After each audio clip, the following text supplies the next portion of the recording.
দর্শক, আমরা বিভিন্ন এলাকার তৃণমূলের ভোটের ভাবনা সম্পর্কে জানছিলাম, যেই সব এলাকা থেকে আমাদের সঙ্গে স্থানীয় রাজনৈতিক নেতারা যুক্ত হয়েছেন। এবার একটু আমরা ভিন্ন আঙ্গিকে যেতে চাই সিলেটে। সেখানে আছেন আমাদের সহকর্মী গুলজার আহমেদ। গুলজার আহমেদ, আমরা তো এতক্ষণ ধরে বিভিন্ন অঞ্চলের রাজনৈতিক নেতাদের বক্তব্য শুনছিলাম। আপনার সঙ্গে নিশ্চয়ই কয়েকজন পেশাজীবী আছেন, তাদের মাধ্যমে একটু তাদের বিবেচনায় ভোটের পরিবেশটা এখন কেমন, বা তৃণমূলে যে সমস্যাগুলো, সেই সমস্যাগুলো এই যে বিভিন্ন সম্ভাব্য এমপি প্রার্থীরা বা সম্ভাব্য যারা নির্বাচন করবেন বলে আশা করছেন, তারা যে এলাকায় যাওয়া শুরু করেছেন, তাদের আলোচনায়, তাদের প্রতিশ্রুতিতে তৃণমূলের সমস্যাগুলো কতটা উঠে আসছে, তাদের বিবেচনা আমি একটু জানতে চাই। ধন্যবাদ বেলায়েত। আসলে দেখুন, অন্তর্বর্তী সরকার যখন থেকেই নির্বাচনের যে রোডম্যাপ ঘোষণা করেছেন, তারপর থেকেই শুধুমাত্র সিলেট নয়, পুরো বাংলাদেশের প্রান্তিক মানুষ যারা আছেন, সাধারণ মানুষ যারা আছেন, তারা আসলে নির্বাচন কেন্দ্রিক চিন্তা ভাবনায় রয়েছেন। এরই পরিপ্রেক্ষিতে আমরাও দেখেছি যে বিশেষ করে যে সকল রাজনৈতিক দলগুলো নির্বাচনমুখী রয়েছে, তারাও নির্বাচনের প্রস্তুতি নিয়ে রেখেছেন। তো সার্বিক বিষয়ে যেহেতু আমাদের সাথে এই মুহূর্তে তিনজন পেশাজীবীর সাথে আছেন, আমরা আসলে জানবো তাদের কাছ থেকে যে বিশেষ করে সিলেটের যে প্রত্যন্ত এলাকাগুলো আছে বা সাধারণ মানুষ আসলে নির্বাচন নিয়ে কি ভাবছেন সেই বিষয়টাই। প্রথমেই আমার ডানে যিনি আছেন, তিনি একজন পেশাজীবী এবং ব্যবসায়ী, পাশাপাশি তিনি সাংবাদিকতা পেশার সাথেও আছেন। আপনার কাছে আসলে জানতে চাই যে এই মুহূর্তে যে নির্বাচনের যে পরিবেশ, বা আমরা দেখতে পাচ্ছি যে বিভিন্ন রাজনৈতিক দলের যারা আসলে নির্বাচনে অংশগ্রহণ করবেন, তাদের পদচারণা রয়েছে এবং তারা বেশ এলাকায় গণসংযোগও করছেন। এই মুহূর্তে সাধারণ মানুষের ভাবনায় নির্বাচন আসলে কতটুকু আছে? ধন্যবাদ। আমি যেহেতু সীমান্ত এলাকার মানুষ, আমি সীমান্ত এলাকার মানুষের ভাবনাটাই আমি তুলে ধরার জন্য চেষ্টা করব। অন্তর্বর্তীকালীন সরকার নির্বাচনী রুটম্যাপ ঘোষণার পর থেকেই আমার এলাকায়, আমার নির্বাচনী এলাকায় আপনার নির্বাচনী আমেজ তৈরি হয়েছে।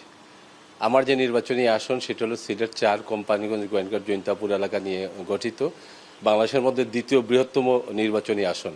বিশাল এলাকা, আমার এলাকার শ্রমজীবী মানুষ সবচেয়ে বেশি।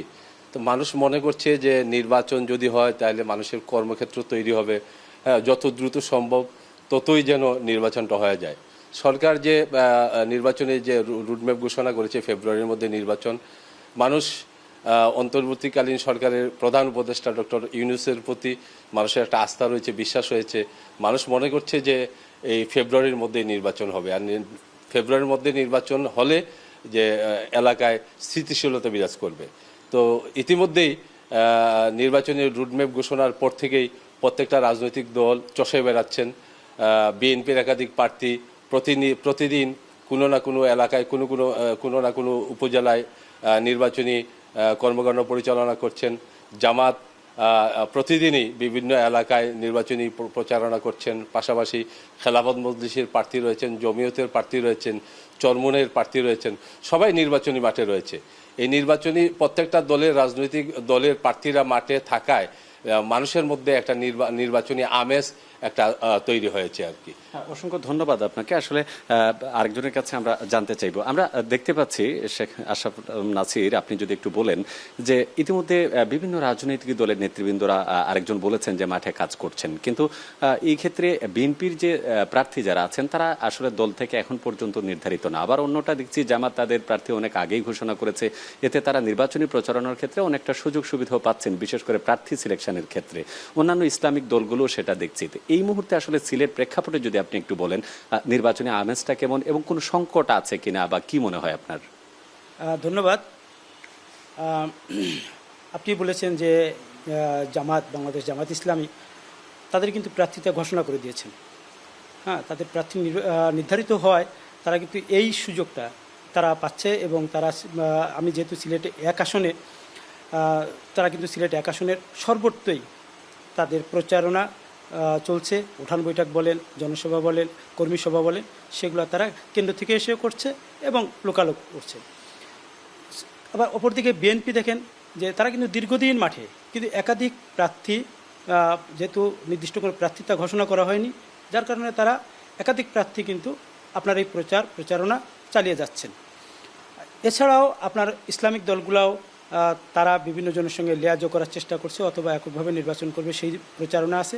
এছাড়াও কিন্তু আপনার নির্বাচনমুখী কিছু আছে, কার্যক্রম আছে, সেগুলোও চলছে।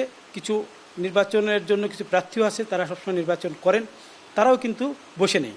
সর্বাধিক মিলায় যে সবার ধারণা যে আগামী ফেব্রুয়ারি যে রোডম্যাপ ঘোষণা করা হয়েছে নির্বাচনের জন্য, সেটা যদি ঠিক থাকে তাহলে কিন্তু বাংলাদেশের পরিপ্রেক্ষিতে নির্বাচন হচ্ছে একটা উৎসব।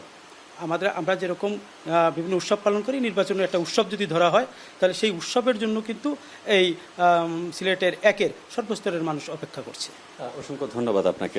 শামসুল বাসিত শেরো, আপনি হচ্ছেন একজন সংস্কৃত কর্মী, সাধারণ মানুষের অধিকার নিয়ে আপনারা বেশি কথা বলেন। এই যে সাধারণ মানুষ যে নির্বাচনের জন্য অপেক্ষা করছে, বিভিন্ন দল সেটি কার্যক্রম করছে, এই যে যারা প্রার্থিতা ঘোষণা করছেন বা দলীয়ভাবে নির্ধারিত হয়েছেন, এ সকল প্রার্থী আসলে জনগণের কথা আসলে কতটুকু ভাবছেন এবং জনগণ যে সমস্যার সম্মুখীন হচ্ছে, বিশেষ করে আমরা যদি এখন বলি বাজার ব্যবস্থা, সামাজিক নিরাপত্তা, অন্যান্য যে সকল বিষয়, অর্থাৎ স্থিতিশীল একটা বিষয়, এই বিষয়টাকে প্রার্থীরা অনুধাবন করতে পেরেছেন কিংবা জনগণের কাছে, সাধারণ ভোটার, প্রান্তিক ভোটার যারা আছেন তাদের কাছে কি বিষয়টা সুস্পষ্ট করতে পারছেন? আপনি কি মনে করেন? ধন্যবাদ। আমার মনে হয় যে আমাদের যে রাজনৈতিক দলগুলো আছেন, যারা নির্বাচনের জন্য মুখর হয়ে থাকেন, কিন্তু ইদানিং দেখা যাচ্ছে বিষয়টা উল্টো হয়ে গেছে। এই মুহূর্তে আমাদের সবচেয়ে প্রয়োজন সেটি হচ্ছে একটি নির্বাচন, সুষ্ঠু নিরপেক্ষ নির্বাচন। নির্বাচন না হওয়ার কারণে গত 1 বছর থেকে দেশে অস্থিরতা এটা আমরা লক্ষ্য করছি। বিনিয়োগ আসছে না। সবচেয়ে বড় যে বিষয়টা, আমরা অর্থনৈতিক ধস নেমে গেছে। শুধুমাত্র আমাদের যদি প্রবাসীরা না থাকতো, এই গত 1 বছরে আমরা হয়তো অর্থনৈতিকভাবে অনেক পেছনে চলে যেত এবং আমাদের অর্থনীতি খুব ভালো না। কিন্তু আশ্চর্যের ব্যাপার হচ্ছে যে আমাদের বড় বড় রাজনৈতিক দলগুলো কি সেগুলো অনুধাবন করতে পারছেন না। আমরা একটি নিরপেক্ষ নির্বাচন কমিশন যতটুকু তারা কাজ করছেন, কেউ এখনো প্রতীক নিয়ে তাদের চিন্তা ভাবনা, কেউ বলছেন পিআর না হলে যাব না। সবচেয়ে বড় দল বাংলাদেশের জাতীয়তাবাদী দল বিএনপি, তারা এখনো প্রার্থী নির্ধারণই করতে পারেন নাই। তো সাধারণ মানুষ একটা দ্বিধাদ্বন্দ্বের মধ্যে পড়ে আছে। ফেব্রুয়ারিতে যদি নির্বাচন হয় এবং ফেব্রুয়ারিতে নির্বাচন না হলে গভীর একটা সংকটের মধ্যে দেশ যাবে, এটা নিয়ে কোনো দ্বিধা নেই। কিন্তু আমাদের রাজনৈতিক দলগুলো সেদিকে খেয়াল নেই। তারা তাদের মতো করে তারা সেই পুরনো রাজনৈতিক কর্মকাণ্ড চালিয়ে যাচ্ছে। আমার কাছে মনে হয় সবচেয়ে জরুরি যে বিষয়টা হচ্ছে এই মুহূর্তে যে নির্বাচনে যে রোডম্যাপ দেওয়া হয়েছে সেই অনুযায়ী ফেব্রুয়ারিতে একটা সুষ্ঠু নিরপেক্ষ নির্বাচন হোক এবং একটি সুষ্ঠু নির্বাচন হলেই বিনিয়োগ আসবে। আমাদের স্থানীয়ভাবে যে ব্যবসাগুলো আছে, দেখবেন ব্যবসায়ীরা উৎসাহিত নয়। আমাদের শেয়ার বাজার ধ্বংসের মুখে। নির্বাচিত একটি সরকার যতদিন দেশ পরিচালনায় আসবে না, ততদিন এই অবস্থা থাকবে। আমরা দেখেছি আমাদের সংবিধানে একটা বিষয় ছিল তত্ত্বাবধায়ক সরকার, এবং সেটার মেয়াদ ছিল মাত্র 3 মাস। কেন 3 মাস? যে কোনো অনির্বাচিত সরকার 3 মাসের বেশি থাকলেই দেশে অস্থিরতা তৈরি হবে। আমি বিশ্বাস করি ফেব্রুয়ারিতে নির্বাচন হবে এবং আমরা নির্বাচনের পর একটি নির্বাচিত সরকারের মাধ্যমে আমরা এই গভীর সংকটগুলা কাটিয়ে একটি সুন্দর বাংলাদেশ গড়ে তুলব। অসংখ্য ধন্যবাদ আপনাকে। আসলে শুনলেন এখানে যারা প্রান্তিক ভোটারদের পক্ষ থেকে উপস্থিত হয়েছেন, তারা তাদের মতামতটুকু তুলে ধরেছেন। ধন্যবাদ গুলজার, জানাচ্ছিলেন আমাদেরকে সিলেট থেকে সেখানকার তৃণমূলের পেশাজীবীদের ভাবনা। দর্শক,